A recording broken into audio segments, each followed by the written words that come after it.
today as a permanent stabilizing factor in our neighborhood, who have the ability across political divides to get along with all parties and all governments. And that's exactly the kind of neighborhood we are trying to create. We've had 2 stress tests in the neighborhood, one on COVID, where we proactively moved to provide vaccines and even economic assistance.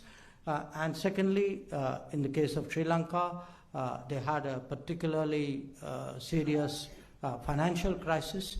And if you look at the speed and scale at which we gave financial support to Sri Lanka, we have never done anything like that ever in our history.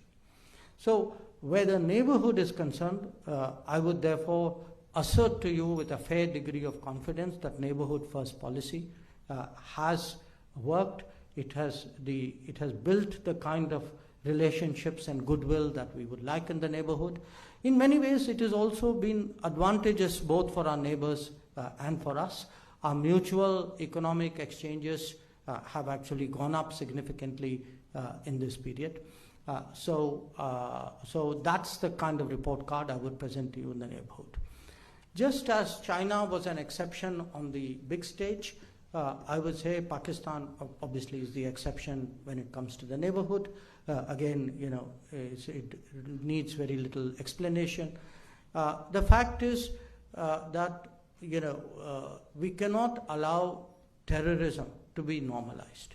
We cannot allow that to become the basis for getting us into discussions with Pakistan. So I don't think, to me it's a fairly common sense proposition.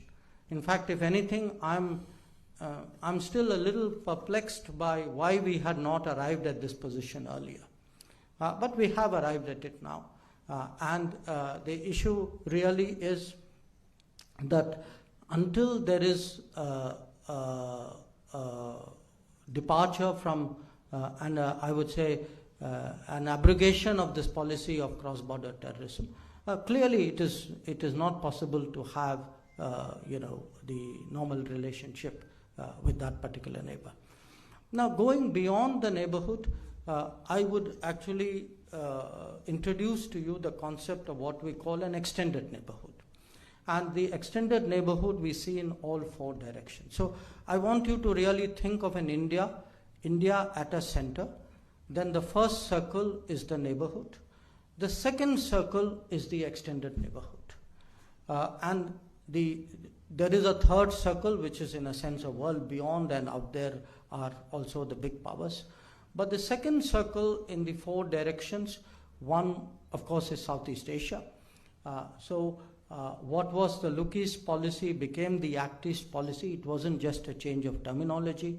It also meant that we were prepared to invest more in connectivity. We were prepared to engage more deeply when it comes to security. So the ASEAN and beyond ASEAN, the Indo-Pacific, that is something which has really intensified. On the west is the Gulf. Now, the Gulf